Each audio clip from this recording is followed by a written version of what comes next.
Hello everyone, we're just about to start. Hi there, hello, salam. Thank you for joining us and welcome to Indigo Yonge Eglinton. My name is Dimitri, I'm one of the managers here. And with me are my colleagues Mariam and Shadi. We will be your hosts, so if you have any questions, please feel free to ask any one of us. We're proud to have recently partnered with Asemana Books, a local independent publisher of diasporic and underrepresented voices with a focus on Farsi-speaking peoples. We have here a curated collection of some of their titles, a mix of fiction and non-fiction, some written entirely in Farsi, some are bilingual, and some are in English. We're here today to feature Where Words Defeat Bullets, a powerful anthology of poetry, and we're lucky to have several of its contributors with us here today. I'm sure I don't have to tell you that poetry has a special place in the Persian heart. Poetry connects people across time and space, across generations, and through the power of memory and shared experiences.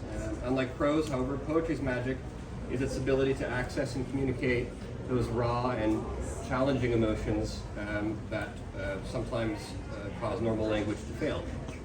So we're honored to give space to that magic here today. Nice.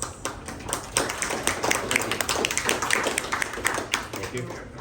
In a moment, I'll turn things over to Asemana, but I just wanted to say if you wish to pick up a copy and have it signed and personalized, we just ask that it's purchased first. So we have our cash desk over there. Feel free to grab that book or any other title as well. Cash out there, and then come back, and then any or all of the poets, as you wish, can sign it for you. Anyways, you don't want to hear from me, you want to hear from them. So without further ado, put your hands together and help me to welcome Mahdi.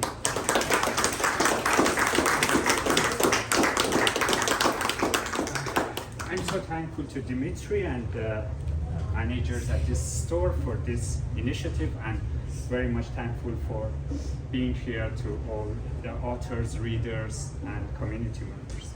Good afternoon, everyone, and welcome. Thank you for joining us today. It is fitting that we begin today with the words of Forough Farrokhzad, one of the most influential voices in modern Persian poetry. And sorry, it's my translation of one of the most famous ones by Forough. The bird is mortal. My heart is heavy, my heart is heavy. I step onto the balcony and draw my fingers across the stretched skin of the night. The bird is mortal.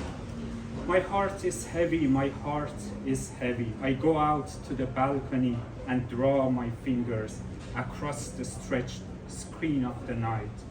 The lamps of connection are dark. The lamps of connection are dark. No one will introduce me to the sun. No one will take me to the sparrow's fist. Remember the flight. The bird is mortal. پرواز را به خاطر بسپار پرنده مردنی است. The two final verses from this poem by the most quintessential female modern author in Iran, which has become kind of very kind of like slang or things that people in a daily basis might remember. This event is hosted by Asemana Books in partnership with Indigo Yonge Eglinton. Asemana Books is an independent Canadian publishing house and literary organization founded in 2017.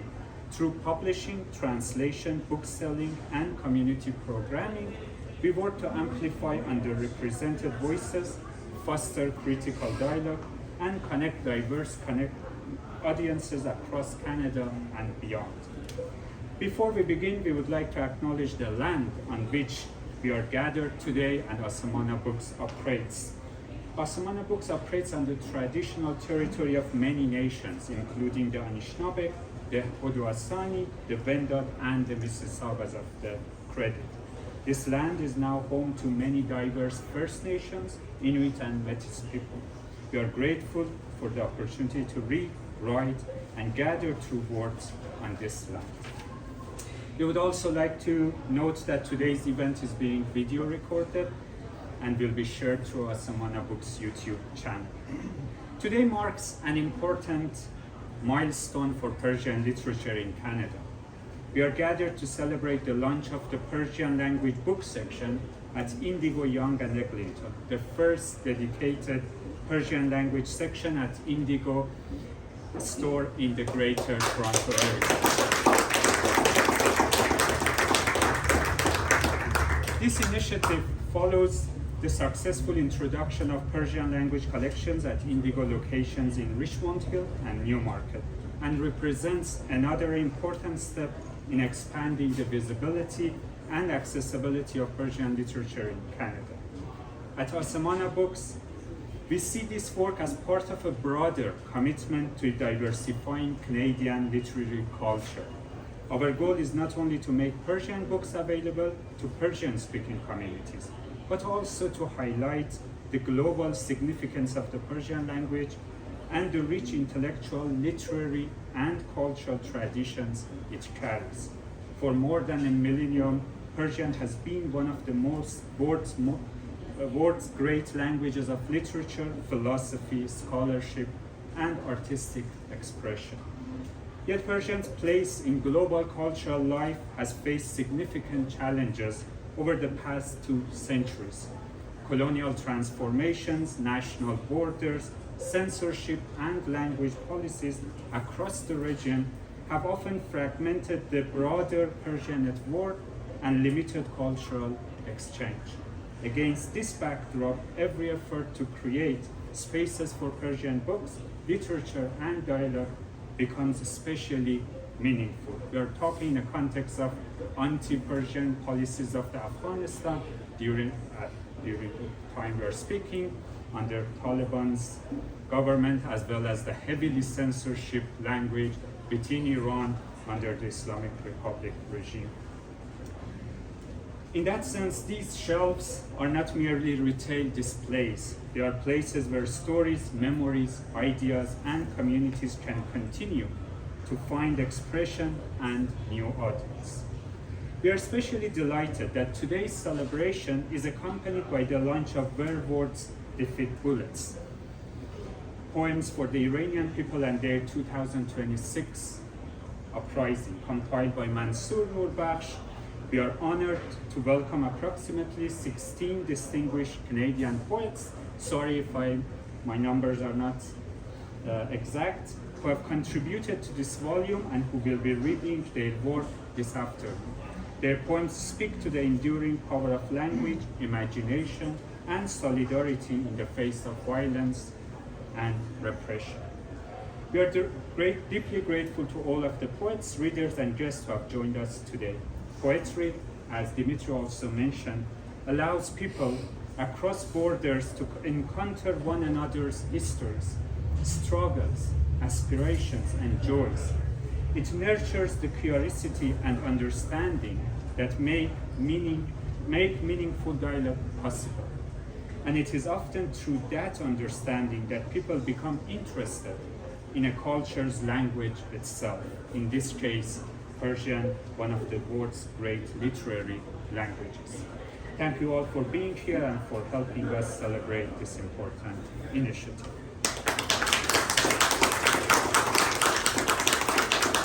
It is now my great pleasure to invite the compiler of Where Words Defeat Bullets, Mansour Noorbakhsh, known to most of you here, to open the readings, but just a brief bio. Mansour is the author of In Search of Shared Wishes, Horizon Press, Till You Recognize Me, Mosaic Press 2024, and Powdery Wings, Mosaic Press 2024. He is a member of the Ontario Poetry Society, the Writers' Union of Canada, and the League of Canadian Poets. Between 2020 and 2024, Mansour presented contemporary Canadian and world poetry through a weekly Persian language radio program. Please join me in welcoming Mansour.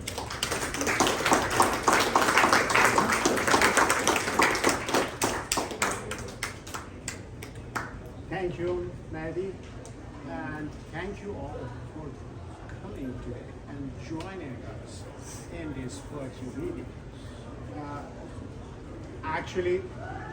It's the honor is mine to have you all here. Can you hear me? Yes. Okay.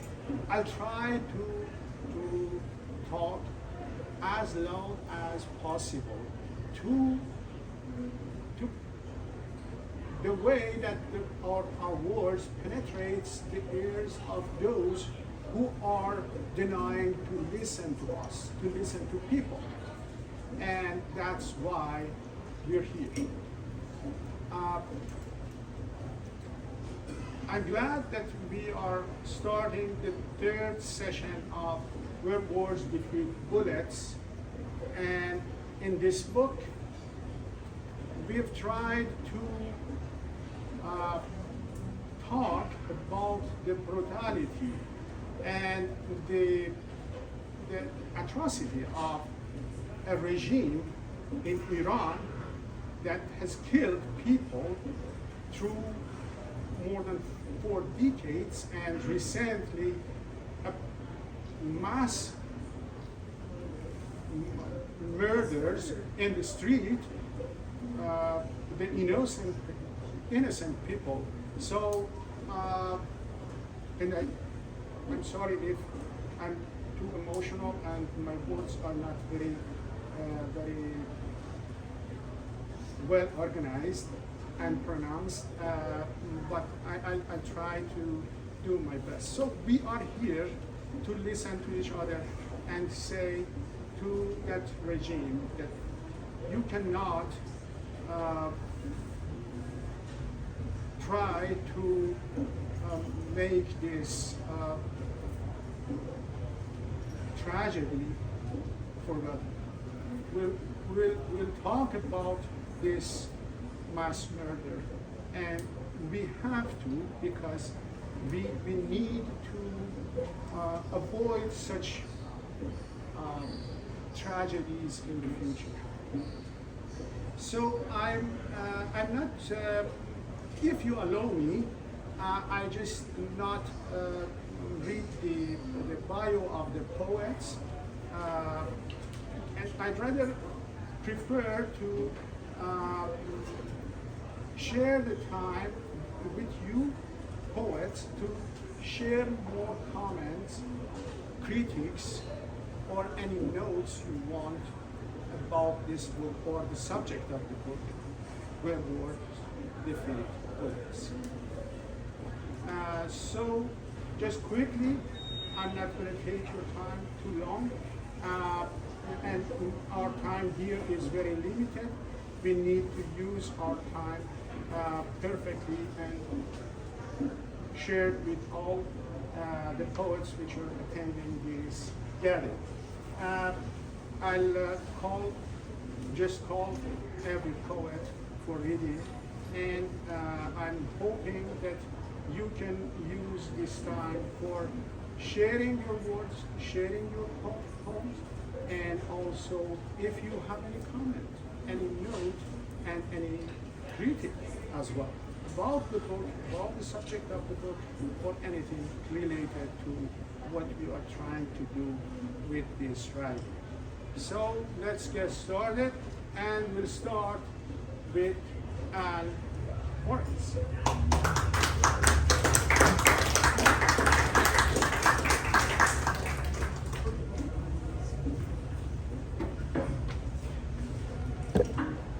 Thank you, Mansour, and thank you, Mahdi. So I wanted to say what a moving statement, and it's also deeply philosophical and spiritual. We have to face the fact that the word is the most powerful thing that there is, but we also see its powerlessness. The word has to be accepted. A gift is a gift if it's not accepted. So the ear is as powerful as the mouth. Hearing is as powerful as the voice. By hearing, we make the word real and come into the world, even though it is, in some prophetic sense, already real as soon as someone says it, even only to himself or in his own mind. But still, we're not angels. We don't live only in the mind. We live in human society, and we have to hear the word and make it real. So that's one of the things I wanted to say. I thank Mansour for creating 2 different events in which we have shared. One was the origin of this book. It happened to be on the same day of the huge 300,000 or more people march in Tehran and other great cities, Isfahan and so on, which really began the biggest part of the murders by the regime, the repression. So that was a great thing in a way, and it was a part of a bad thing. And then a follow-up event in which he asked us to do different poems, which have been published in Asemana magazine, or at least some of them have. So just you should know about Asemana magazine, same name as the press. We should get Marty to tell us what Asemana means in English. That would be an interesting discussion. And so you should know about Asemana magazine, which you can go online and read, and so on. And I want to say, put on my hat as a marketer, most of us can't read much Persian, but here is a book, Whispers of Oasis, which is a really tremendous book. You should get this book. And if you love short Zen poetry, short classical Chinese or Japanese poetry, if you love any of the Western masters of the short loaded poem, Juan Jimenez, let's say, or in English, Emily Dickinson, or the short poems of Alfred Tennyson or John Keats or something like that, you should get this book. Not only is it in that area, but it's also a revelation, because it's quite different going back to non-Persian, native languages that are in Iran, and the translations are in English. So that's a great book. That's right over there. Probably all great books, but I happen to know about that one. So I'm going to say a few words about this. Well, when I wrote my poem for the second of Mansour's events, it was a sort of, I guess you might say, a kind of rap, because it's insistently rhymed. So I want to read that one first, and it's just called A Voice Coming from Iran. A Voice from Iran.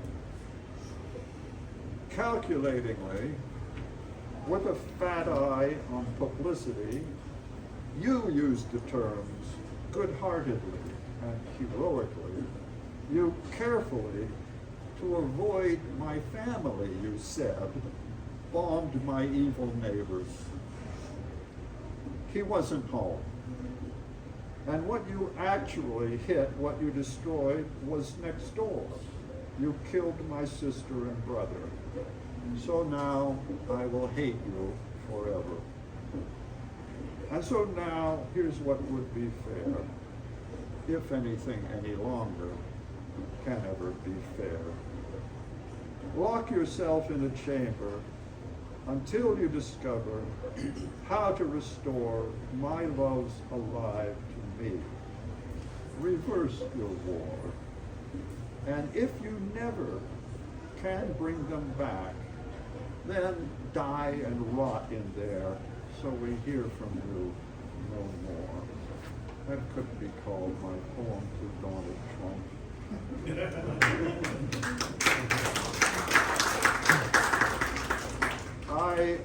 I'd like to read a poem from out of my book,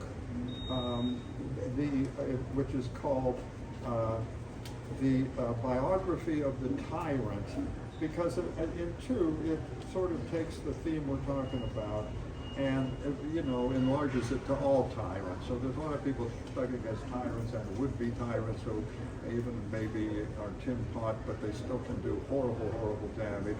So we're not about the people of Russia, the people of Ukraine, the people of the United States, and people of China, and others, right? So, and of course, Iran, who's dealing both with the murderous regime, who is willing to do, is not really a tolerable regime, because it is willing to do what in the intelligence communities around the world is called commit industrial level murder on its people. It will kill everybody until there's nobody left to stay in power. It doesn't care about anything.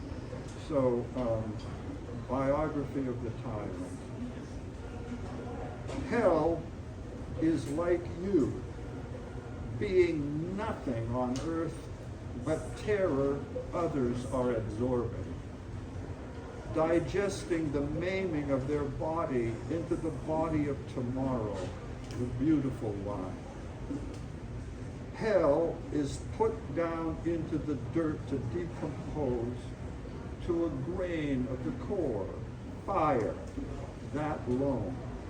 Hell is your being the will to ash and torture, dead from the start, dropped in the dark, festering to feed the ultimate root of the meditation of life, the planet of health, the surface, the face, flesh, skin of the planet far above the molten generator. Hell is to be unwilling, unwitting, a food of the green gold land, the blue silver ocean, under the white and gold blue sky. And that's all the tyrant ultimately achieves. And talking of Farrukh Farrokhzad, I'm going to read the last part of my poem in here. That's for Mansour's original first of these meetings we had that have led on to publications. And this is sort of celebrating the freedom of the woman life freedom and the freedom of the Persian woman, going back to my childhood erotic dreams and so on. I guess you would say Orientalism, the beautiful Persian maiden. I kind of assimilate to Farrukh Farrokhzad, who did not die, who died in an auto accident. But then I also assimilate her to the beautiful young ladies who have been remorseless, at least repressed and tortured and killed in this episode. And this just was called in a very bland way, Woman of Persia, beautiful naked poet murdered. Like a bird you flew from the silent prison, and you saw and you engrossed all the fields and mountains under you, villages and nuclear facilities. You took in and digested and became, in your waist and your hair, your total country, laughing with happiness and scorn at the roses and nightingales, taking in all the ages, being and laughing at the legend, the land of paradise, the garden, the origin and perfection in dream of the idea. Never did you hope to return, and never did you return. You flew. Never did you see again the streets they dragged you from and through. You're flying now, but then they smashed you on the floor. I loved, I was anguished by, I dreamed of, I stiffened, alert to the world at your soft breasts, your lips that had the outline of a fountain in the woods in the new land just come to, where our maps and all our travels told us before that there was no world. They smashed your mouth. First they cut off your breasts. They threw you out before you stank. Maybe they shoveled lime over you, then dirt. And I never knew. I still don't know who you were, my lust, my love. Standing naked with only your jewels on, you have read your Baudelaire, and holding a tablet and a pen, writing me a letter exposed to the evening cool in the open window, feeling the bared glory of your hips and thighs, absorbed in the longing of your heart for me. Who knows you are? Not where you are, not what you are, not what you are suffering, how you are dying, my love, obliterated now, and all that I know, that you are. So there is truth. So there is life.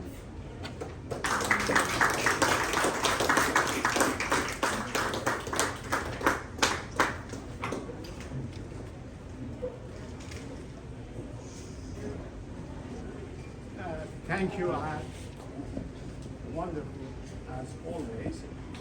And as Martin Luther King has said,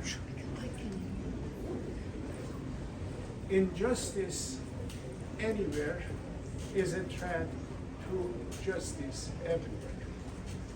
That's what you point. And now, Brett Campbell, a very good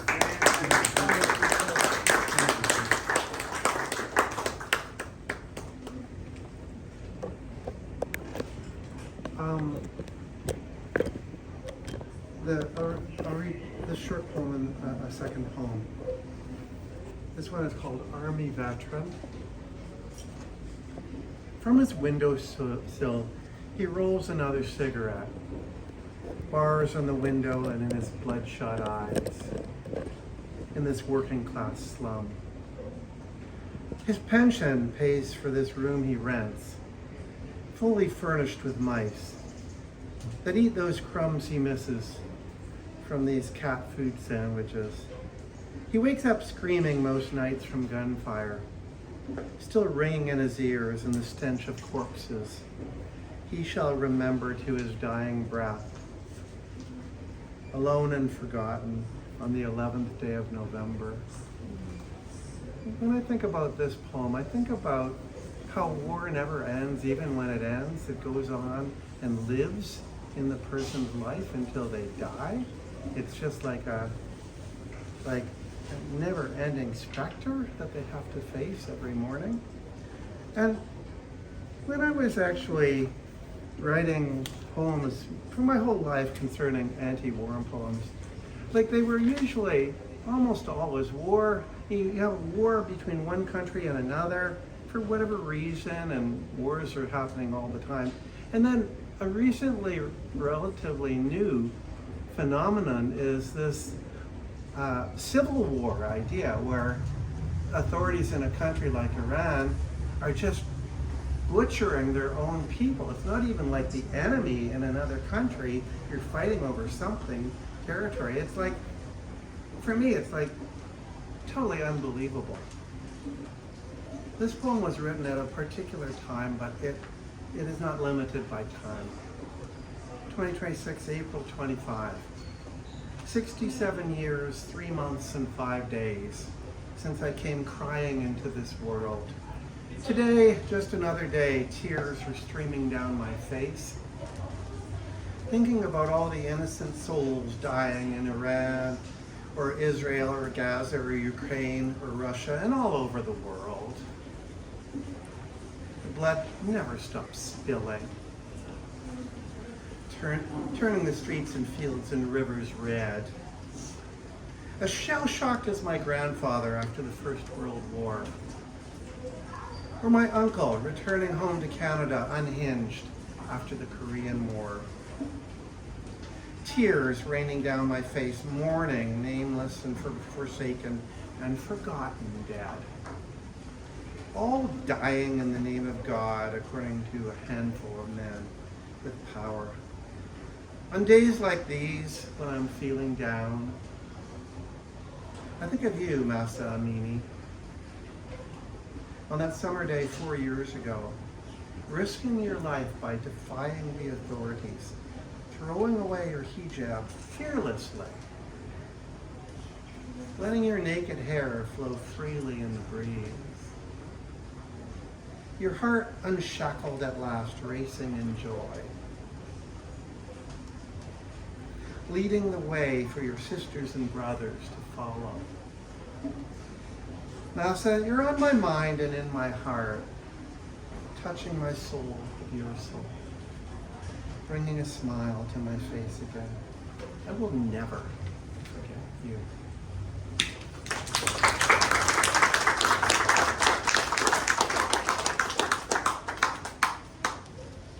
You're right, it's unbelievable, but it is a very cruel regime. Just fight against their own people, the people who are feeding them with their life, with their taxes, with everything, with their work, with their talents.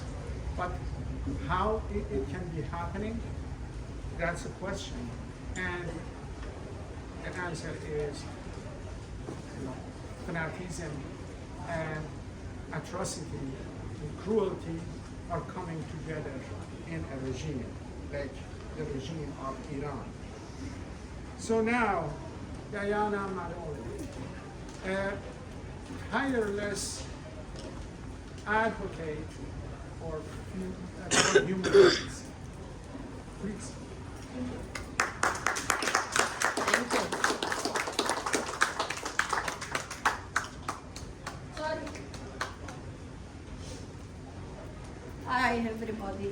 Many thanks for being here. Many thanks to Indigo Books and Asemana, to Indigo and Asemana Books, and especially to Mansour, who spearheaded this. I think it's a movement already, and readings and collection of poetry. I was born in Romania, and as such, I grew up in Ceausescu's dictatorship, which wasn't as cruel as the Islamic regime, but still we didn't have much freedom. Because of that, I think I was born to fight for freedom and equality in the world. And I, as many of you here know, I am really drawn to Iranian people. I have many, many Iranian friends. And this made it even personal to me to fight for the freedom of Iranian people in any ways I can with my words.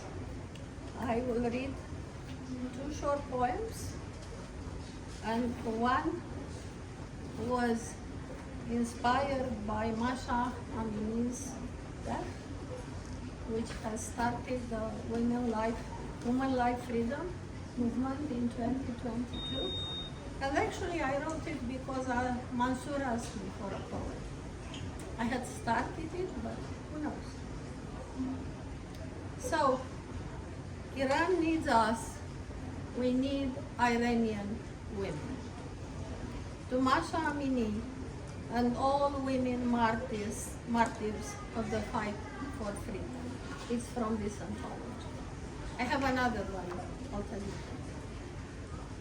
Women's rights are human rights. She gasps before everything goes blue. Blue-skinned girls and women walk, run, dance on the streets of Tehran. They toss their hijabs in the air, their blue long hair raining down fire and burning sulfur onto the walls of Evin prison. The Persian Bastille implodes. Godless women's guardians and state enforcers turn into pillars of salt. Whirling mothers, daughters, wives, and sisters refract joy. Female love to God's love. Life to life. Freedom to freedom. Killing women is killing the human species, she gasped. Before everything goes dark, the world at a standstill. Crushed breasts with blood instead of colostrum. Bees make venom instead of honey. Suicidal seraphs smash themselves into the golden-rimmed, bulletproof windows of dictators and forgers of religion. who turn profit from hunger and death. Say her name, say her name, she hears in the darkness. A worldwide awakening. Millions of all ages, races, and religions respond, chanting her name, pulling her back into the light. Thank you.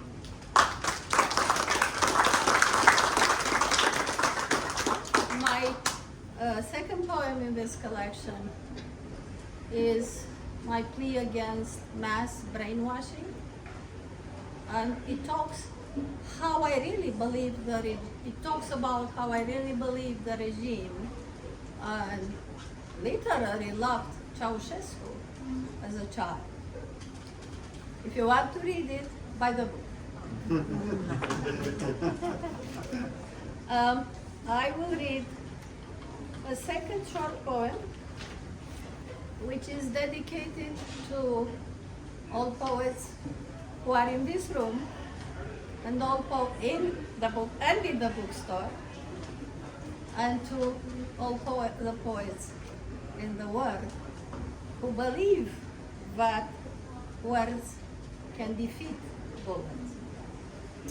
It's called The Misunderstanding. The next door neighbor asks me to pray together for the welfare of humankind. She doesn't believe. I've long forgotten the Lord's Prayer. She gives me a book of prayers and tells me to read the text from it. She doesn't believe. I can't see well because of my cataract. She starts praying and tells me to repeat after her. I wouldn't mind, but I don't hear the words. When I ask her to repeat, she gets mad. You only care about your own writing, she screams. She doesn't believe poems produce oxygen like plants. Thank you.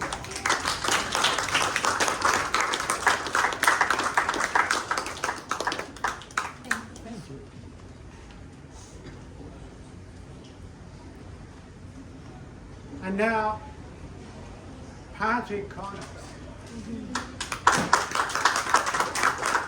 From Woods, who is managing 100,000 poets for change.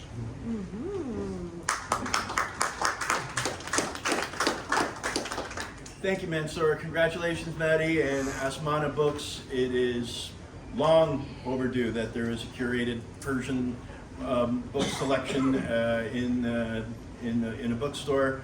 Thank you to Dimitri and everyone at Indigo Books for hosting this event. It's very, very important, for reasons I obviously won't go into here, that there is a Persian book section in Indigo Books.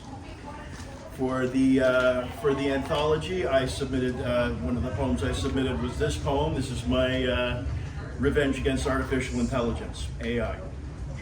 Artificial intelligence can't write a good poem. It doesn't know when to use alliteration and how much, or when to pull back. It can't measure breath by words.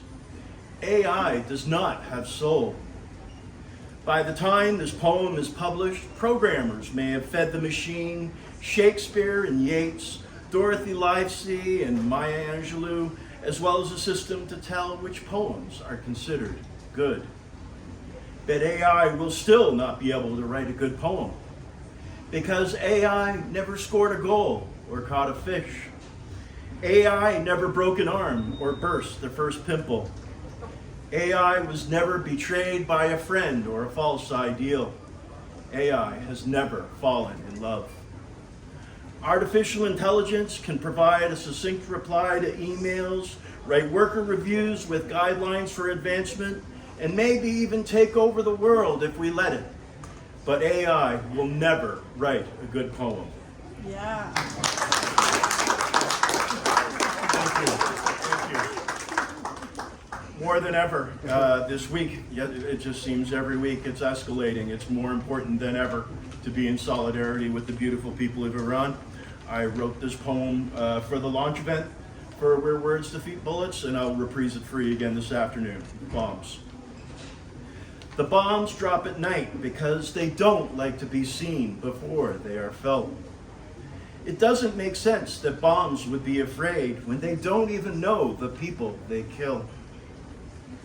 Many bombs have been dropped in the name of justice, but justice gives safety, freedom, and courage. Justice is a creative force which nurtures. Bombs only know how to destroy. Some people like bombs. They especially like when bombs are far away. They somehow don't realize that a bomb dropped anywhere means none of us are safe. When the last bomb has dropped and those who dropped them have lost all their power, there will be no more need for weapons because justice will belong to us all. Thank you, everybody.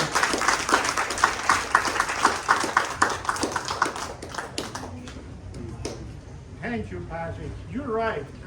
AI cannot write a good poem, but AI can make fake videos to support tyrants when it is run by tyrants. And it is like a gun machine. They used gun machine.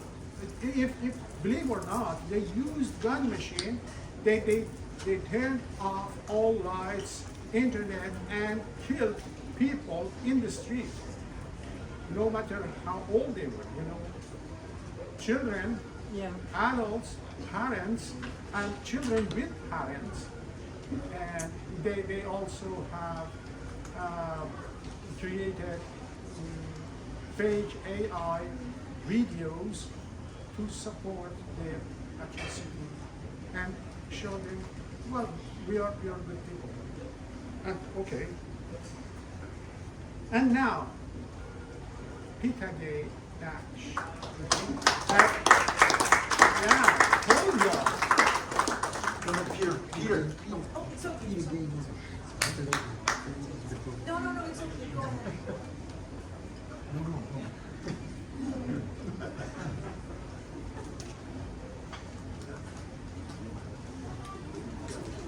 Peta-Gaye, Nash.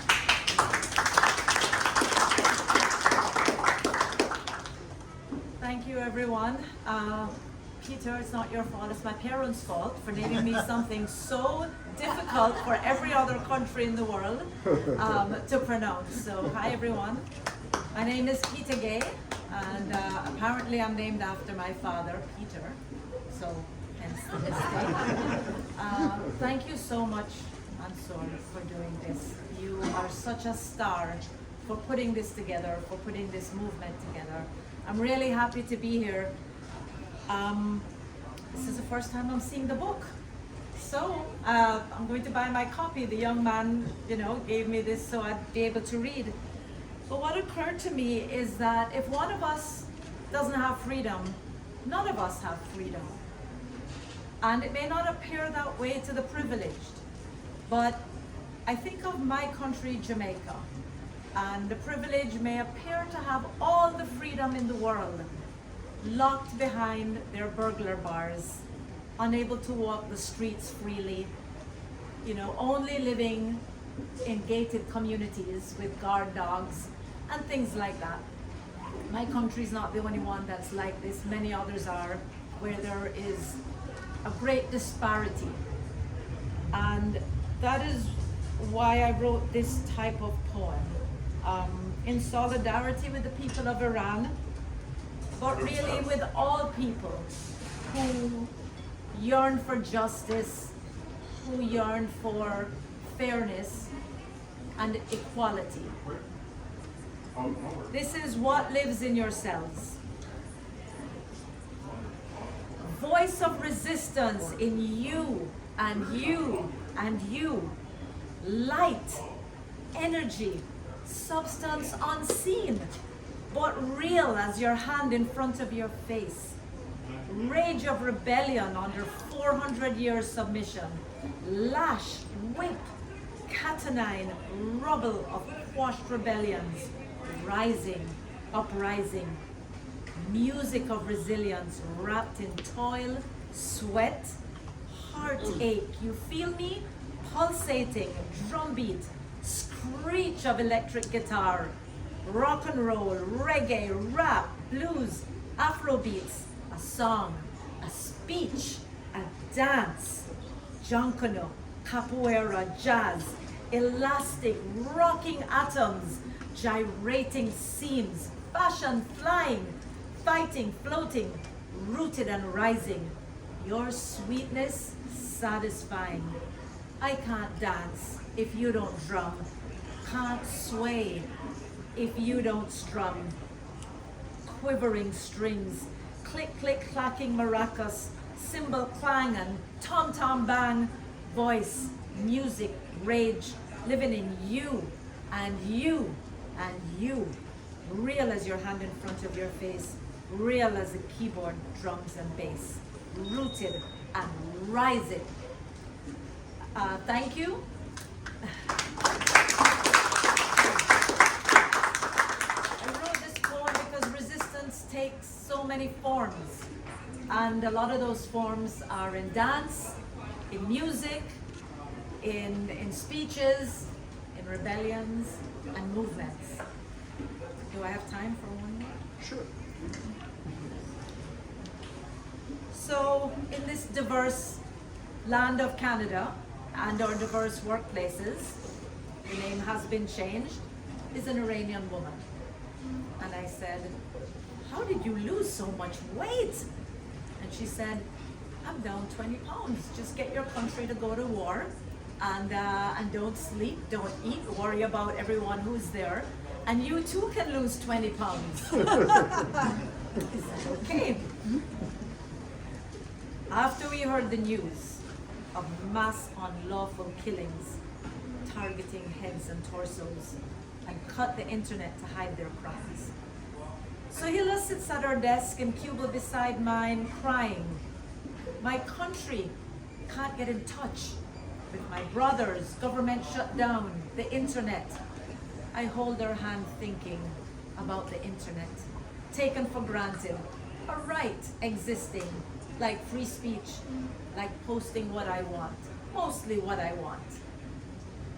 Sohila sits at her desk, in cubicle beside mine, reminiscing. My country used to be a great place with freedom, prosperity, human rights, until it was destabilized by the West.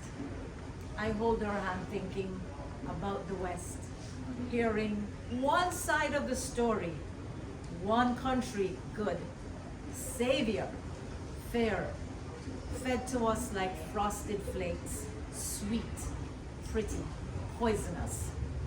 Sohila sits at her desk in cubicle beside mine, moaning, my country, thousands massacred, those who speak out, who protest, arrested, tortured, even doctors who treat protesters.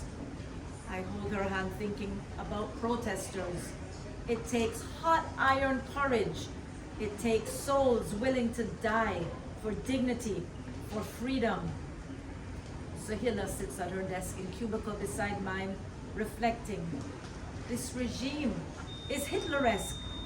I hold her hand thinking how we cast blame, wondering how they let it happen.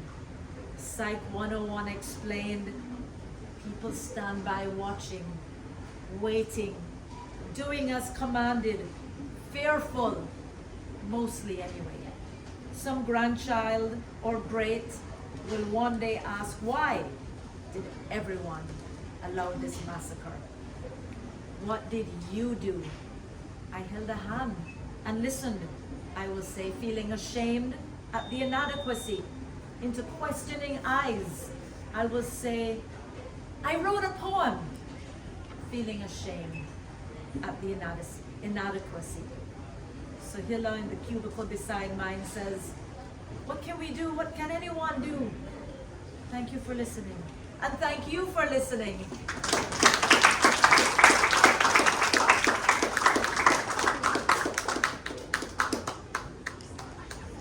Thank you, Peta-Gaye. And your colleague, you're right, absolutely right.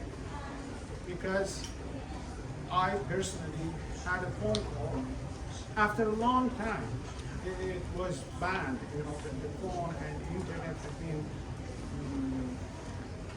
stopped for a long time. And once I got the chance to call to someone, the first thing we said, "Oh, how are you doing?" And he said that you're okay, don't worry. But the tone was much more terrible than if he was telling me the truth, that what is going on there. And if he was free to say that what is actually is going there, it was much relieving for him and for myself. But the truth is, they cannot say the truth. They cannot freely express their thoughts and their feelings. Anyway, and now, David Stones.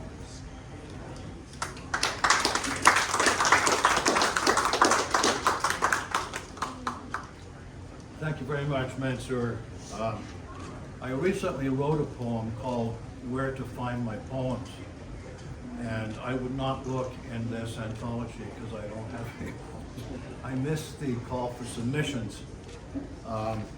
But I'm still very proud to be part of this great poetic group performed at the last session that we had, and I'm very honored to be back again today with a couple of poems that deal certainly very specifically with the theme of words defeating bullets.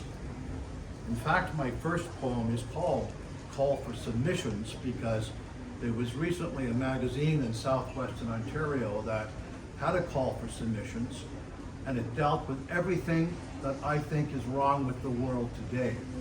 So I couldn't help but call my poem Call for Submissions, which is in effect the title and the first line of the poem. Call for submissions, touched on everything that eats my sleep, the way things burn, the way things seep. Our worship of the elusive blue checkmark, the avatar shields that bleed the person out, apps for everything except the human heart, blue-suited sycophants dancing on the rosy tip of annihilation, that fat red nipple tease of a button just one more insult away.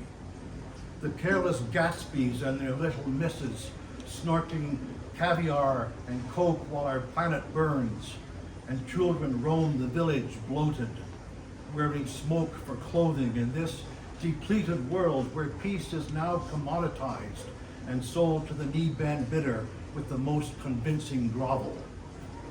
We edit the corrosion out of history now, remove the blood with our creative blotters of reinvention, and will the world into what works for us, while behind the curtain, the needles whisper love into tattooed arms, and the 1%ers backslap the victory bulge of the closing bell.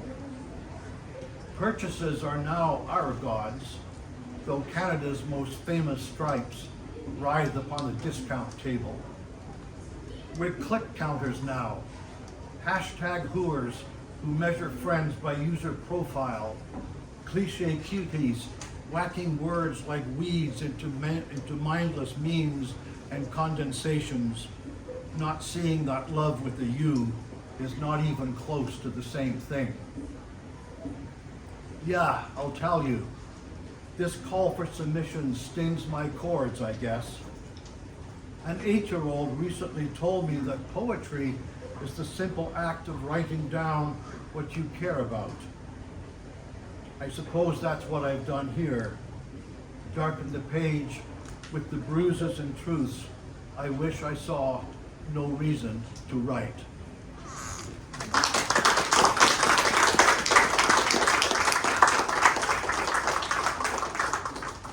This second poem is a new poem. It's called Spring Comes to Kyiv.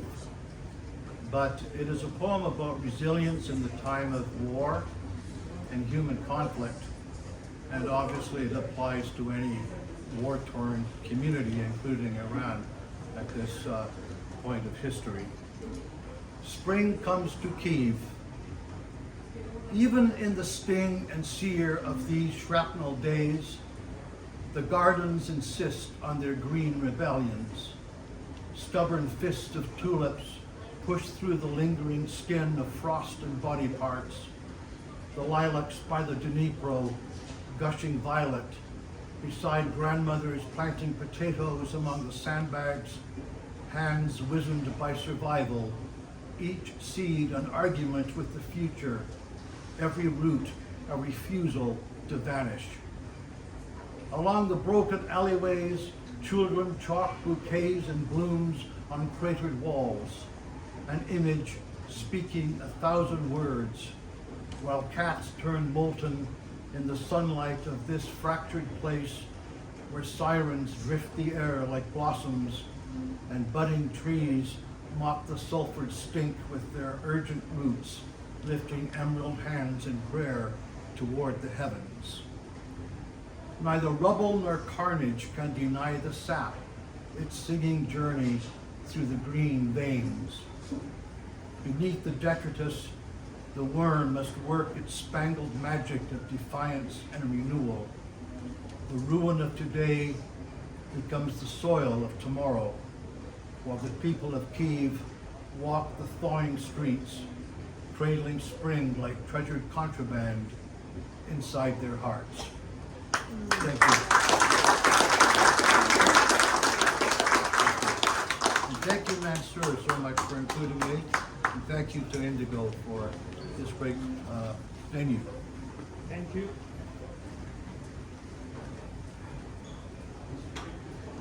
Thank you, David. And now, Josie, Sciascio, and Anders, please.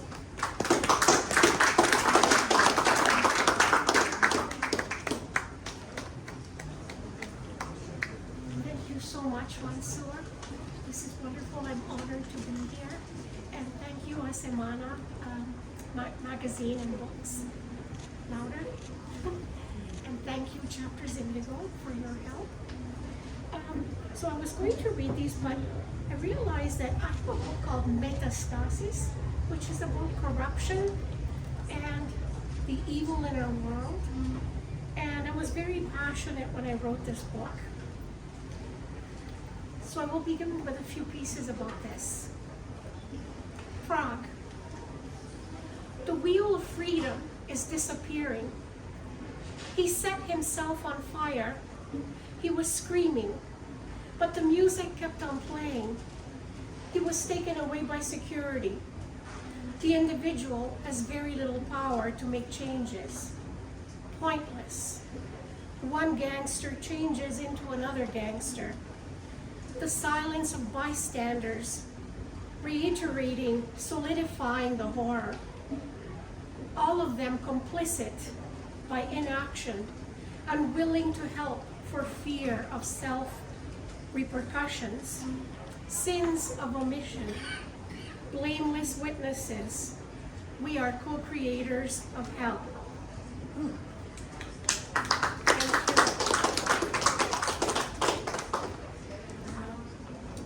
War believers. These are the ones that would hesitate at the thought of ending wars as if they were taking away their right to breathe. What? No killing? It's what we live for, the essence of a man. These are the ones who swear by honor, righteousness. These are the ones who obey rules and rulers, who stick to truths as sharp as blades, passions as red as homicide. And perhaps I will move to one poem in here. This one is actually about a tree that was chopped down, totally razed.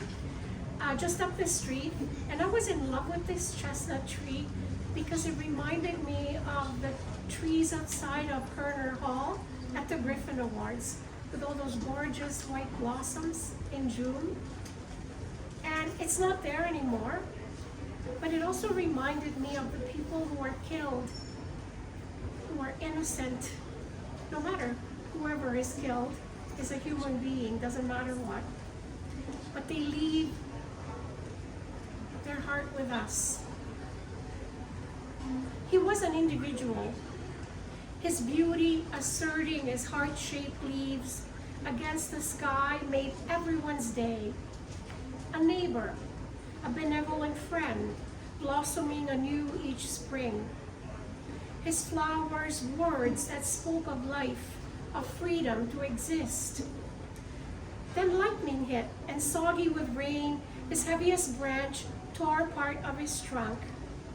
For weeks, like a stroke victim, the useless limb lay lifeless on the grass while he continued to thrive and bloom.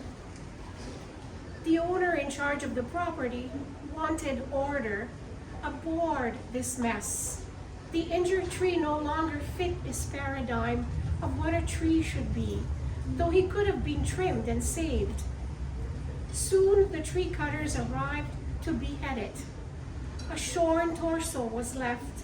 A profusion of tendrils emerged like human hands waving SOS messages. Obsessed with order, the owner redoubled his efforts, had it razed to the ground. Soon, one branch, like an arm, shot out of the circular base.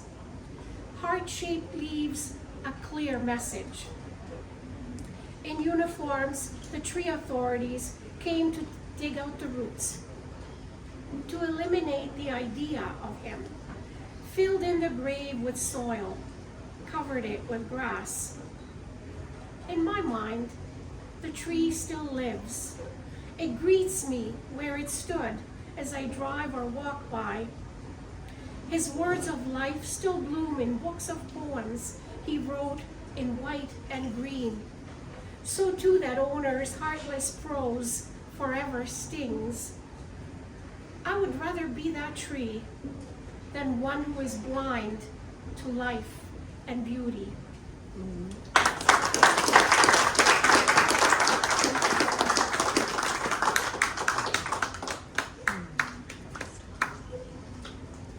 Thank you, Josie, for reminding us that the silence of bystanders are similar, exactly similar, to those who are pulling the trigger, and the effect is the same.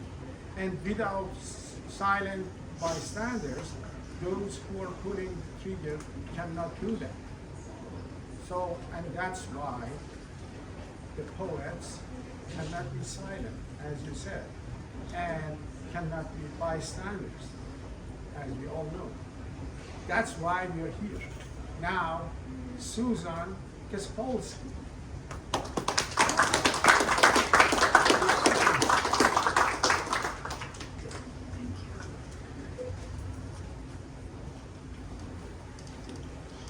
Thank you, Mansour. Yes, poets cannot be silenced.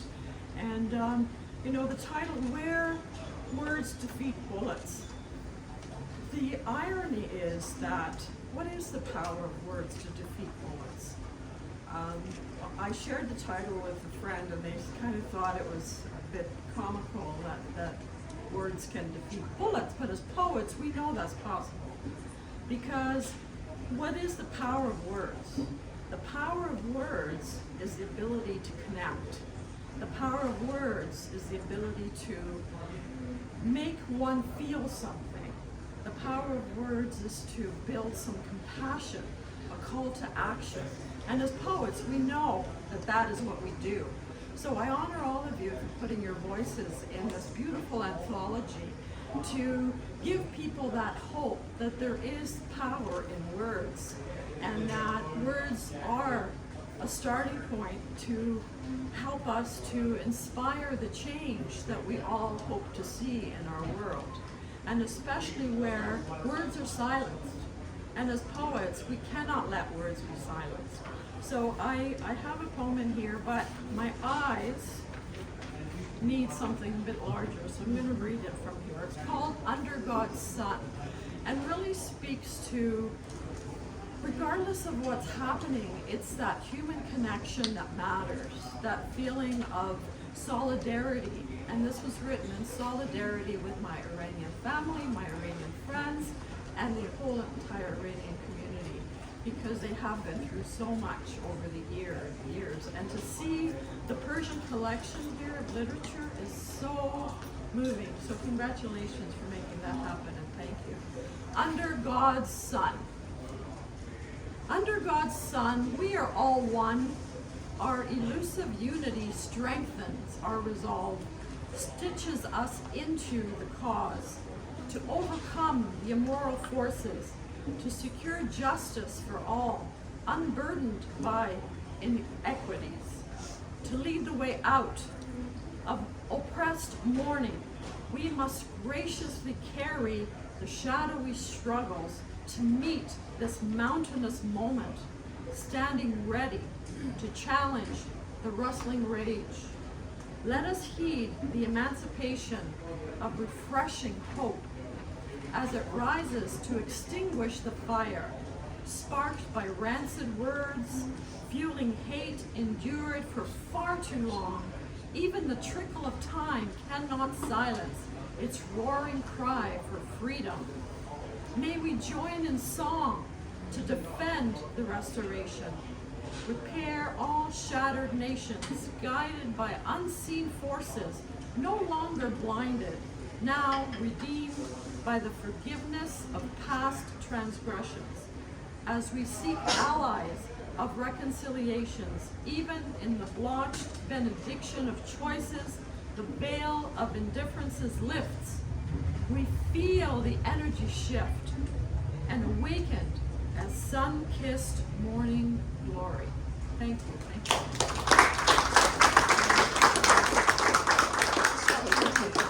Are you next?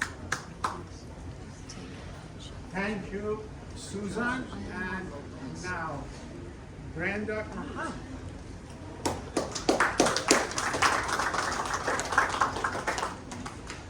I'm going to try to really speak up, but I don't know if I'm going to be able to maintain it.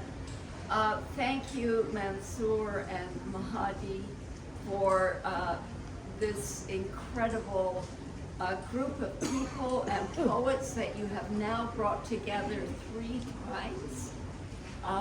And the poetry that's being shared, and the way that poetry of Iran is being disseminated. It's being more and more people are understanding the sorrow and the tragedy and the anger that you can really only understand through powerful poetry. The piece I'm going to read, I have already read, but it's not in here because I hadn't written it yet. So, it's called Persia's Sorrow. January to April 2026, Iran, in solidarity with the Iranian people. Just let me know if I'm loud enough, or can you hear me back there? Good. Assault guns fire, dot, dot, dot, falling like severed echoes, writhing cries, minted psychopaths, the Revolutionary Guard. Your brothers, sisters, friends, screams vanish unheard in the thousands. Streets bloody, torture behind iron doors. Survivors flicker, escape the border, grainy cell phone videos, horror. They march for peace, equality, free air, carnage, mass graves, nearly a generation swallowed into the earth, gone. A country in mourning. Our century sags, splits under the largest mass killing of unarmed civilians by their own government.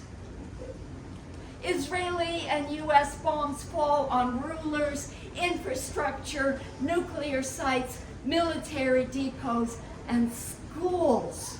Kapow, boom! Kapow, boom!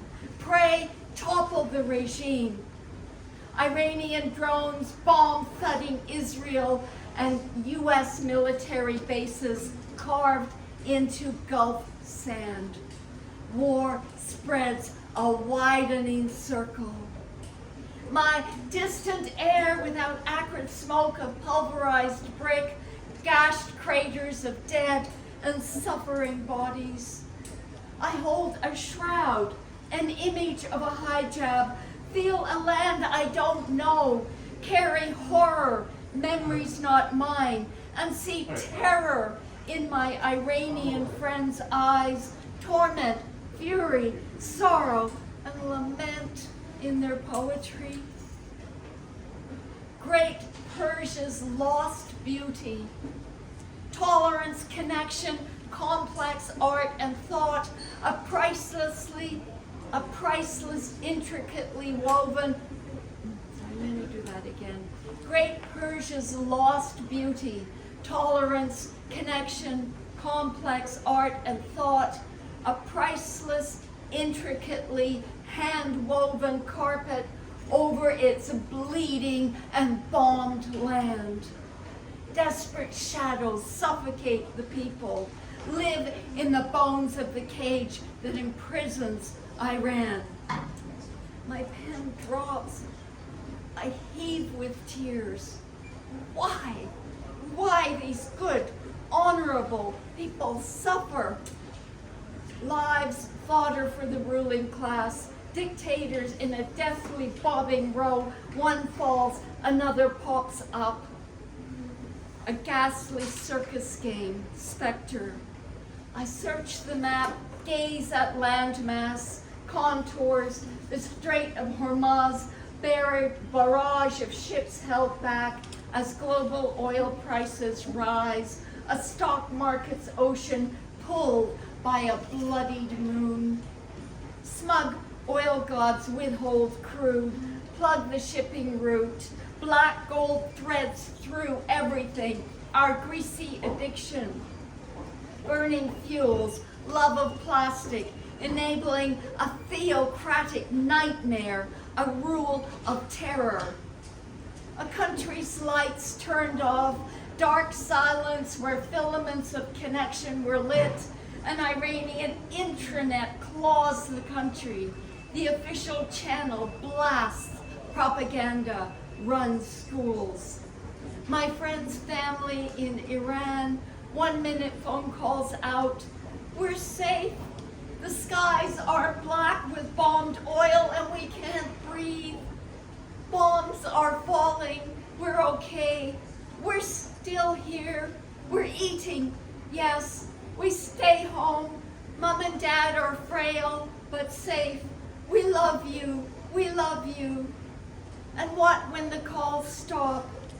Iran now a military dictatorship, harsher lives loom. I don't see the killing, or hide fearful at home, or feel percussive fear as bombs hit, but my heart sorrows. Weep for Iran, pray for Iran, rising, rising, flowering, free, proud, a nation's poetry, its soul intact. Thank you.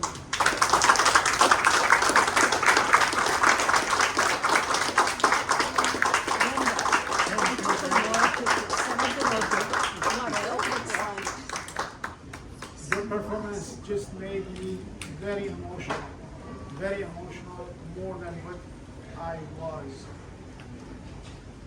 We never forget, we never forgive this cruel, this brutal regime. Peter Taylor.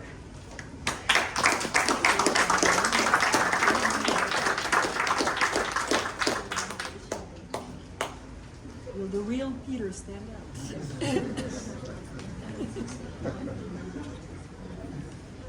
I could blame my parents for my poor ears, but I don't think that's what they intended.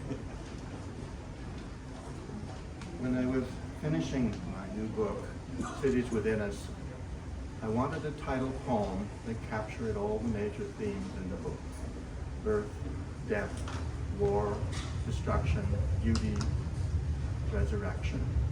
And I chose the theme, the bombing of the city of Dresden, more particularly the destruction of the Dresden Frauenkirche, this beautiful octagonal 17th century cathedral. It's a story of a people who are destroyed by fire and rise into new hope. Cities within us.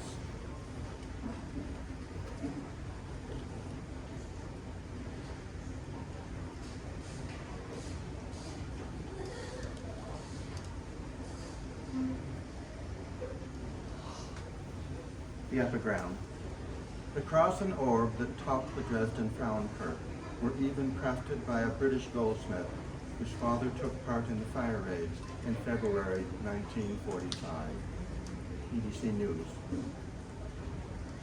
Built for a Baroque emperor in his Florence on the Elbe, the Dresden Frauenkirche stands serenely against the lasting sky in Canaletto's painting.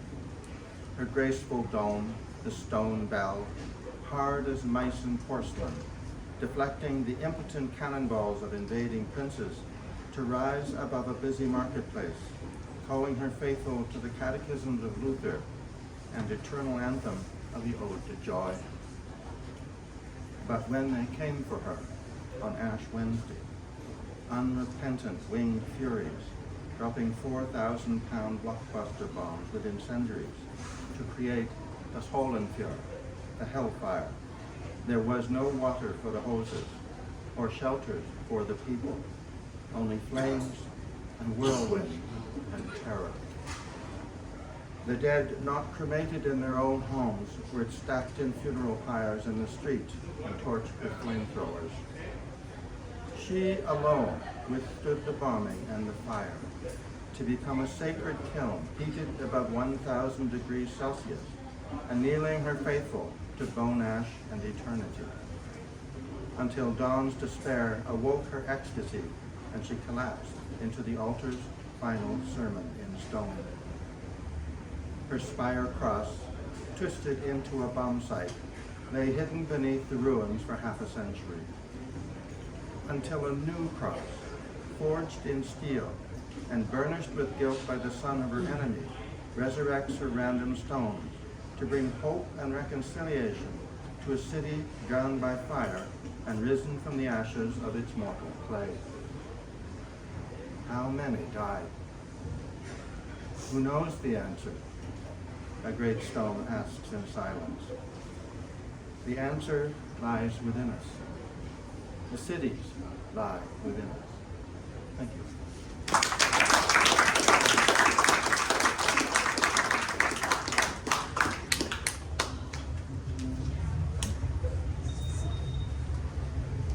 Thank you, Peter. Yeah, how many died? Who knows the answer? So now, there are 3 other poets, writers, which are here, but unfortunately, we couldn't add them in the poster because I have received their answer later. But they are here, fortunately, and now we will continue our reading with them. Olga Stein. Thank you, thank you.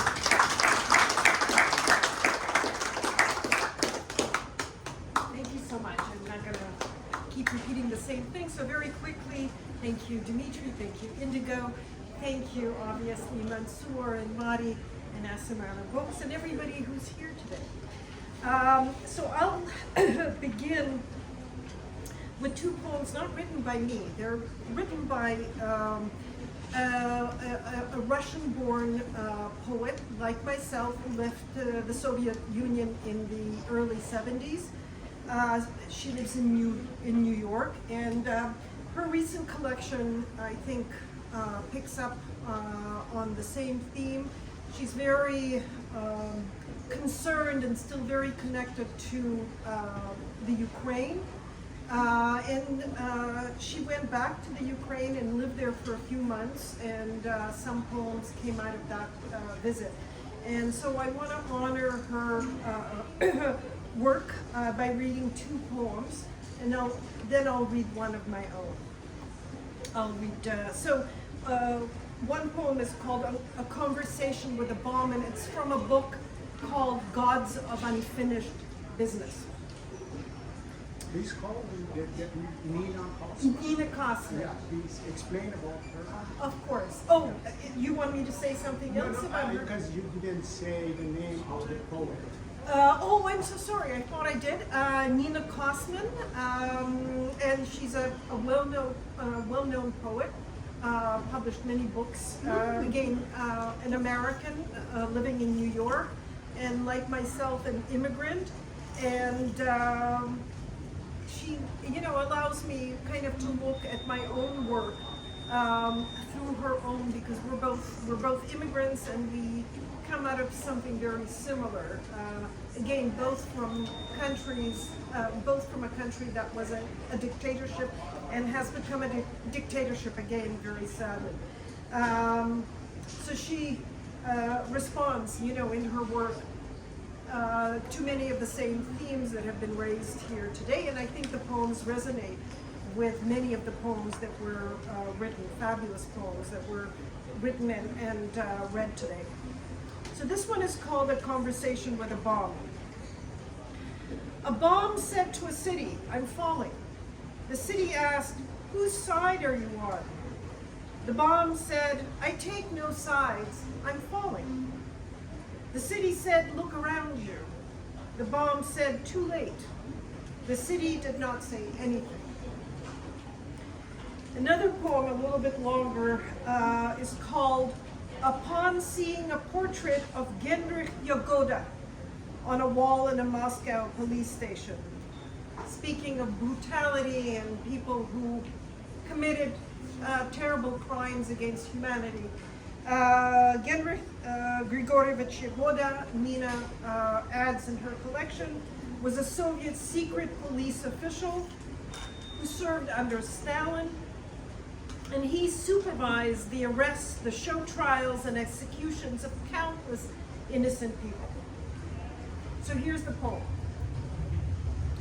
Drawn and redrawn so many times over, caught and let go so many times that even they lost count. So many times renamed, so many slogans abandoned, so many limbs bound and loose, so many bullets and so many backs of heads, so many bodies and so many mass graves, so many feet that did not run away, so many mouths that did not speak, so many inheritors of what can't be described, so many grandchildren of victims, so many grandchildren of perpetrators, that even the memory of whose grandfather was a victim and whose a perpetrator has been lost. And now I'll read a poem of my own, which I wrote as part of a conversation with an Egyptian poet. That was a few months after October 7, 2023. And Darcy Prison Hossack been here. Mabizo could be here, or many other voices. Unfortunately, Mabizo has a poem in this anthology, but I really deeply miss Word City. Word City was great, was absolutely a great place for our voices. And and anyway, if we cannot continue that, please continue with the Asemana magazine and what Mahdi is doing. And now, Garebian, please.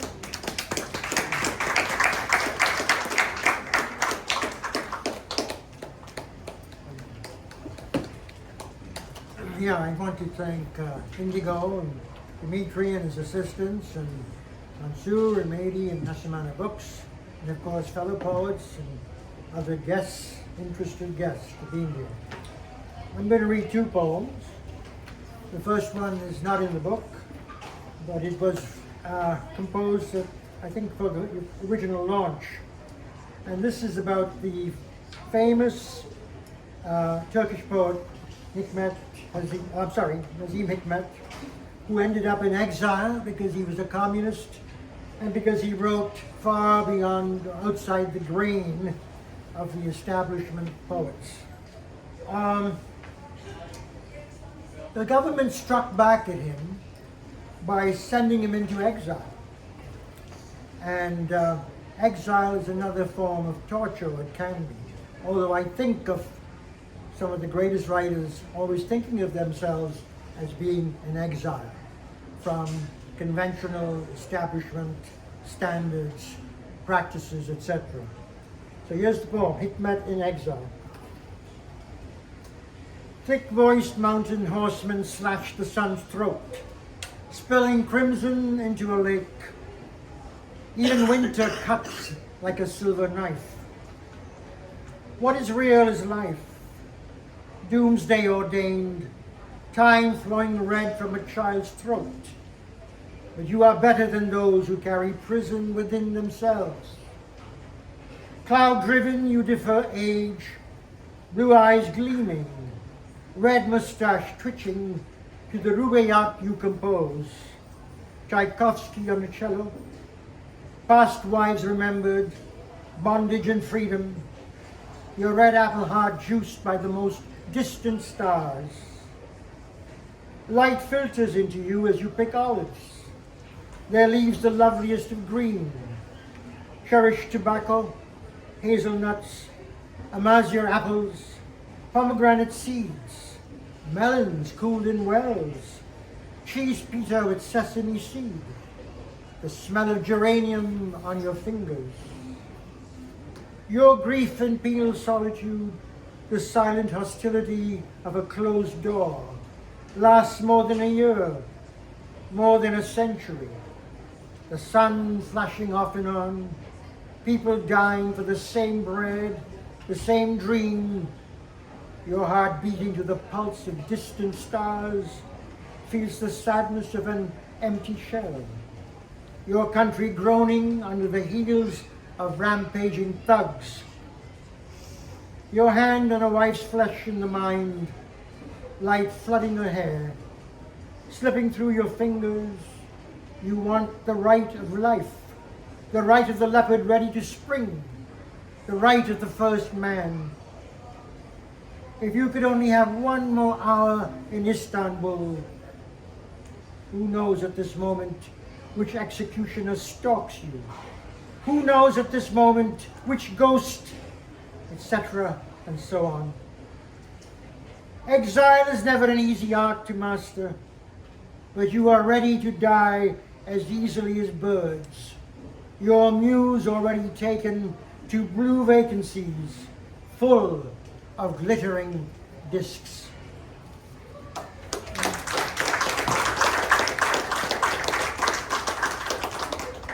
And now the poem in the book, Music for Rough Tongues. It was thought the heart of the land would not be afflicted from within. The sacred book decreeing you live to dream the past, nothing to ravage it. The present with songbirds, women as real as imagination wants, the future a magical place. But now is a nightmare.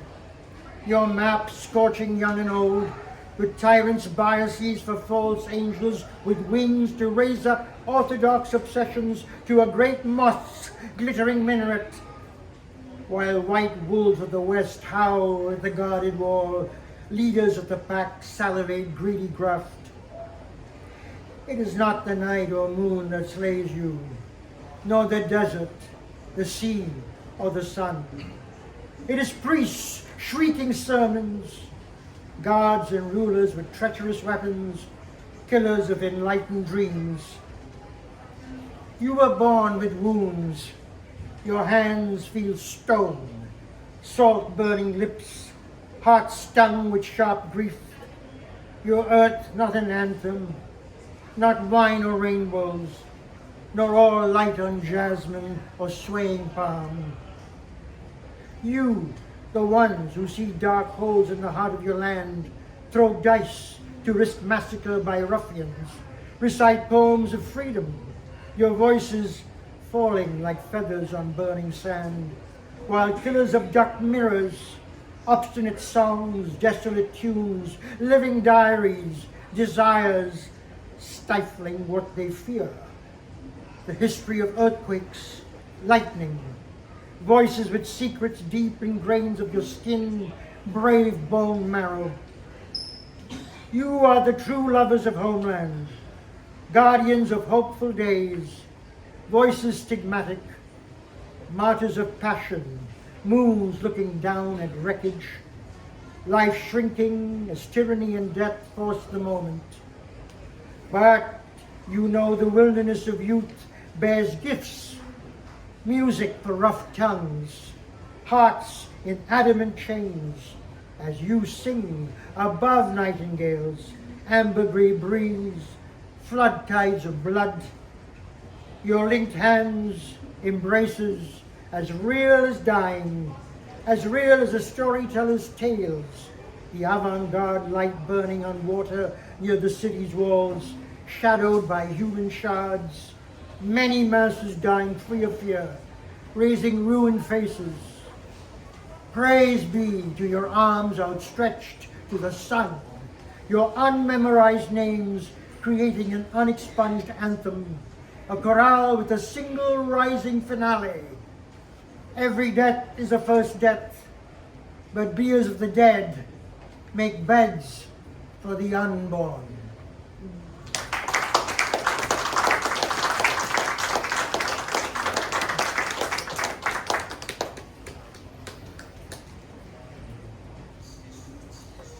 Thank you.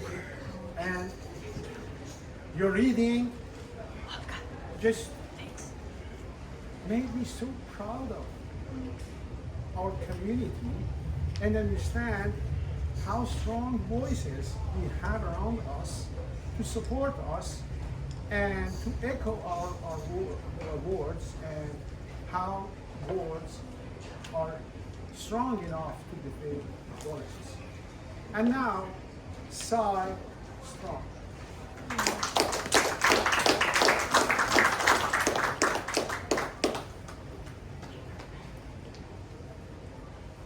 Thank you, Mansour, and thanks to you all. I wasn't expecting to read here today, although you can see that I came prepared. Mansour dragooned me as soon as I showed up. I felt that it wasn't entirely out of place for me to read because I bring word from Iran, albeit distant word, and possibly not so recent.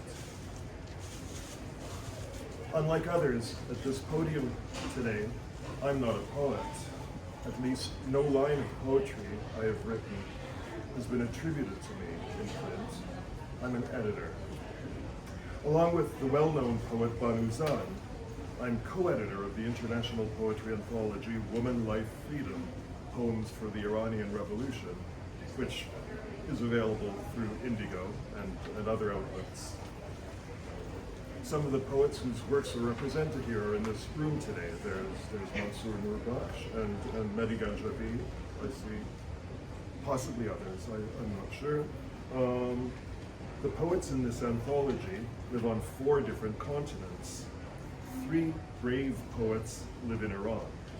Ali Asadolahi, Ali Reza Dineh, and Davuda Bayat, and they asked to be published under their own names.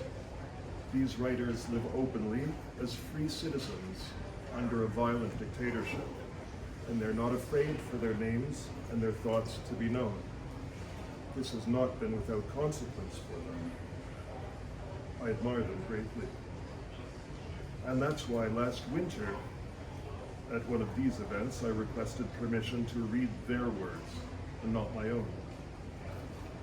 A précis of my reading from February appears in Where Words Defeat Bullets. To the biographies.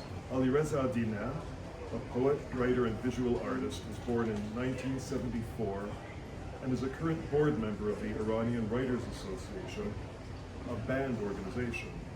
In about 3 decades, he has published 5 poetry books. Alireza Adina was imprisoned during the Woman Life Freedom protests, and according to reports, he was again taken into custody in January 2026 during the latest uprising. Ali Asadolahi, a poet, essayist, and translator, is the author of 6 Persian poetry books and is widely known and respected, known to many here, I think. His poems and translations have appeared in many English language journals. Ali was imprisoned during the Woman Life Freedom protests and was again arrested violently on the night of January 24th, 2026. The government-imposed communications shutdown in Iran prevented us for 2 months, or even longer than that, from knowing his current status. He was eventually released on bail pending final sentencing. PEN America has awarded Ali Asadolahi its Barbie Award, which is PEN America's Freedom to Write Award, out of admiration and appreciation of his work, and in the hope that it will mitigate his fate in Iran when it's known that he's being followed internationally. Ali Asadolahi translated Alireza Adinez and Davouda Bayat's poems into English for our anthology, and it is he whom Banu Zan and I have been in contact with. Banu, by the way, sends her greetings to all of you. She couldn't be here today. Last summer, Ali wrote an essay for publication, and he shared a draft with us. The essay has not yet been published. The excerpts I'm about to read may not be in their final form, therefore. I'll first read Ali Asadolahi's own words. I will then read his translation of Alireza Adinez's poem, Our Protest's Reality. Excerpts from the unpublished essay, The Echoes in My Cell, a witness's reading of Woman Life Freedom by Ali Asadolahi in the draft dating to the summer of 2025. A solitary cell is an education in the architecture of silence. For 30 nights, the Iranian state subjected me to this compulsory learning. In that profound isolation, where the world is reduced to 4 walls and the frantic pulse in your own ears, language becomes a lifeline.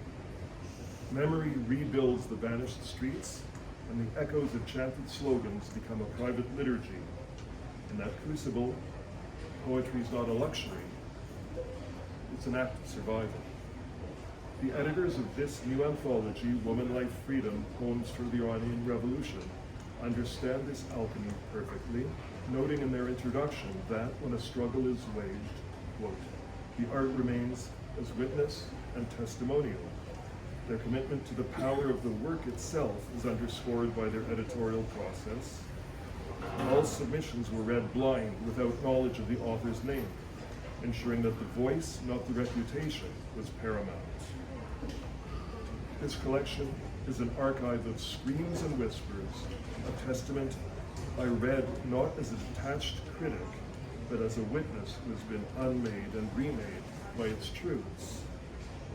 As a translator in this collection, this moral imperative to tell the whole complex truth guided my own contribution. I felt it was my duty to present 2 pillars of the revolution's reality, which is why I chose to translate 2 seemingly contradictory poems. The first was Alireza Adinez's Our Protest's Reality. In direct contrast, I chose Davouda Bayat's The Name. This poem possesses a sacramental power, exploring how the name of one woman, Gina, that is Masa Amini, can transcend her physical death to become a symbol, a sacred password. If Adinez's poem is the broken body of the revolution, Bayat's is its unconquerable soul.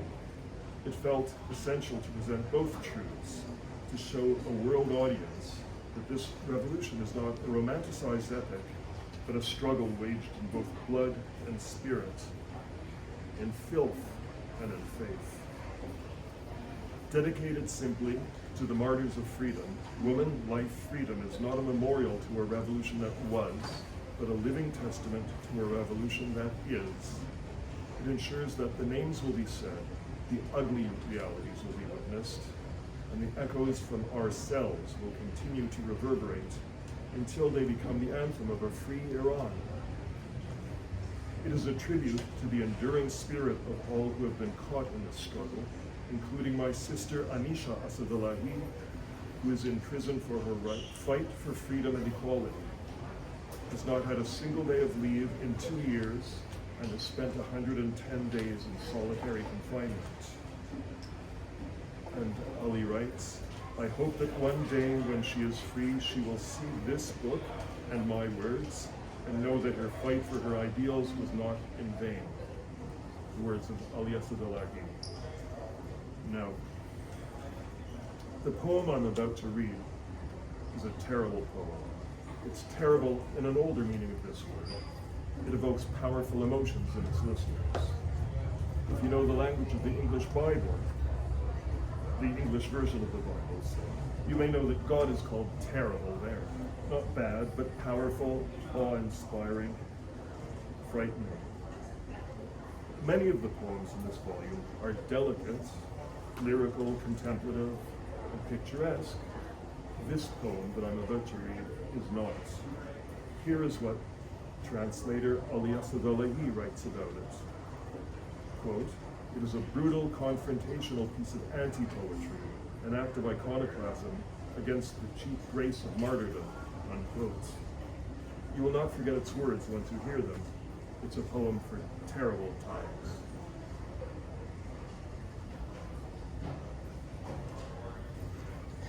Our Protest's Reality by Ali Reza Adineh, translated by Ali Asadolahi. Not only blood, shit spreads too after you're shot. It's not always like this, that a bullet pierces the body and blood spatters, or hits a neck and you shout, oh look, his neck just blew. It's mostly shitty. That's why out of every 1,000 names, only one's given out. There's got to be a clean carcass on everyone's lips. I've buried a sheep's guts myself. I know, makes you vomit, let alone a man's guts. It turns yellow under the body. From the holes in the intestine, just wind comes out. The foul wind. Not that nice smelling wind, you know. No, but the wind blowing from a hole in the gut. Not only blood. I saw someone killed in a protest, and for 2 hours he was farting. People were laughing. This video can't be released. If it's released, it's not just the stench that breaks out, it's the people's laughter. And when there's laughing, you can't butt the coup d'etat regime in the ass, so it can't be released. That's why they tell the snipers to shoot at the guts.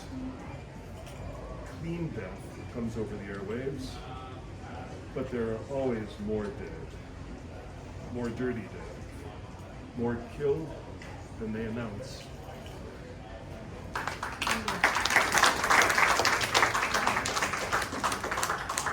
Now I'd like to give my proper acknowledgement to this book, Where Words Defeat Bullets, because some poets, as you've heard, whose works are represented in Woman, Life, Freedom are also represented here, and one poem that was first published in Woman, Life, Freedom appears in Where Words Defeat Bullets, and this is by Ilana Wolf, who's not here today. Her poems have recently been featured in Anna Kappa Review, Best Canadian Poetry of 2024, Blood and Honey, Gyroscope Review, and others. Her cross-genre Kafka Quest work, Faithfully Seeking France, received the 2024 Canadian Jewish Literary Award in the category of Jewish Thought and Culture. Her poetry collection, Everybody Knows a Ghost, has recently appeared, published by Guernica Editions. Now, as I've said, we read all the poems for Woman, Life, Freedom blind, without knowing anything about those who were submitting them. I immediately saw two things in this poem, in Alana's poem, without knowing that it was Alana's poem, reading it blind. One, that it was not written by an Iranian. Two, that it was written by a practiced poet who well understands the power of suggestion. I think you'll see why. Its title is the first line. We felt like wearing orange sports caps, cycling up the mountainside, riding in our bright green cotton shirts. We visioned being carried light as autumn seed pods, wheeling our legs like whirled batons, flinging our caps behind us to the wind. You on the raggedy handlebars, I on the rickety seat. We passed the place that burned to earth. Thousands gathered, ranting, chanting, fervently. We kept on cycling, you and I, two women pledged to freedom. Up the mountain, resolute, riding on our rightfulness, our colors, and momentum. Alana Wolf.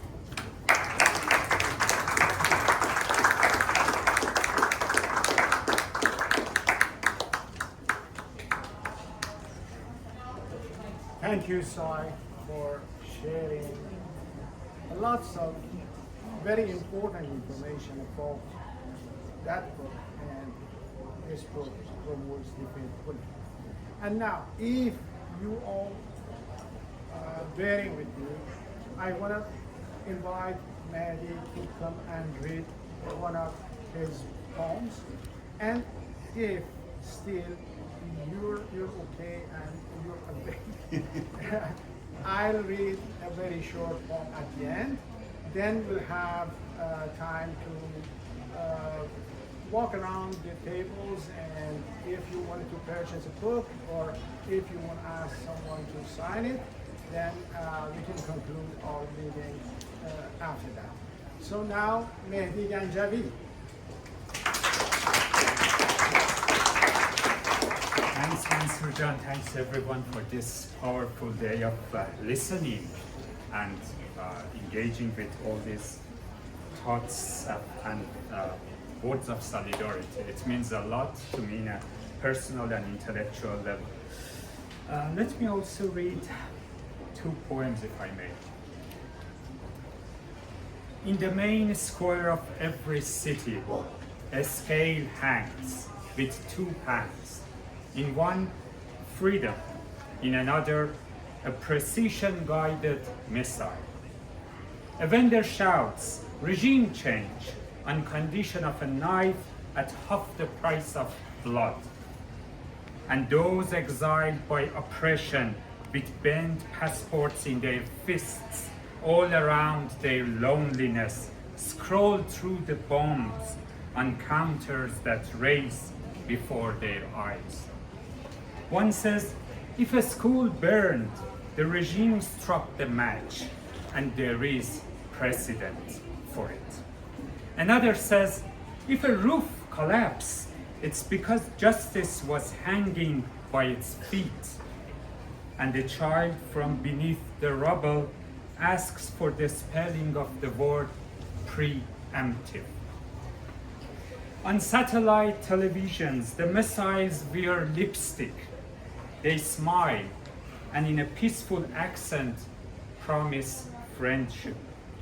At the bottom of the screen, it reads, civilian casualties? Oh, still a long way to reach 40,000. 40,000, a number that government had earlier practiced. Without foreign intervention in the streets of this very country. In a tea house, inside a sign suitable for tourists, a man asks, where is international law? And the sugar bowl trembles. Tea spills from the rim of the glass like blind bombs overflowing from above the nation's borders onto the neighbors. Farther off, a boy who has never voted urinates on a ballot box. He curses in two languages. at the dictator and at the bomb. He knows neither of them knows his name. A nation hangs between two speeches, one with the tricolor flags of crabs, one with the emblem of laser targeting. Both say, for you. Iran is a room in which saviors in military boots walk across a hand-woven carpet, and occupiers too rub their shit-smeared backsides into its wall and weft. The carpet has a 1,000-year-old design, but now its flowers are marked with strategic coordinates. The place of the missile has become more important than Hafiz. We are a people who must choose which hand will squeeze our throats, because according to unheavenly promises, one day, perhaps after 40,001, they may allow us to borrow aid.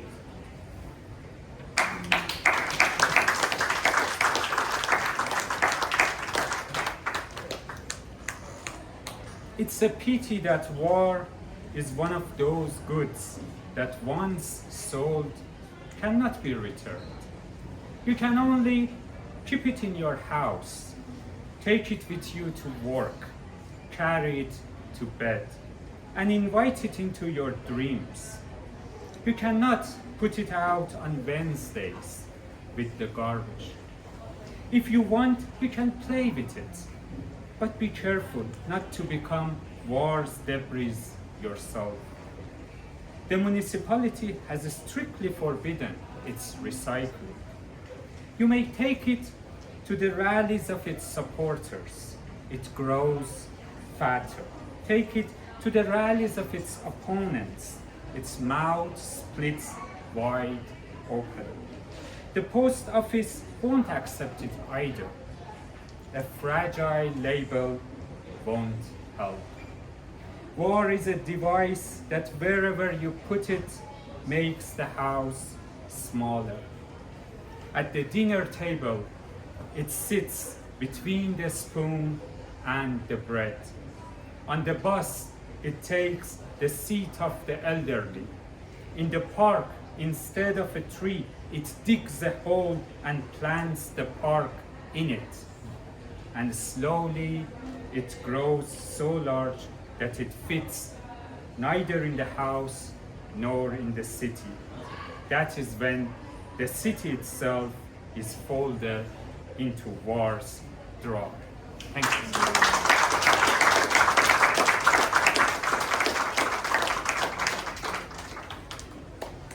Thank you, Mahdi.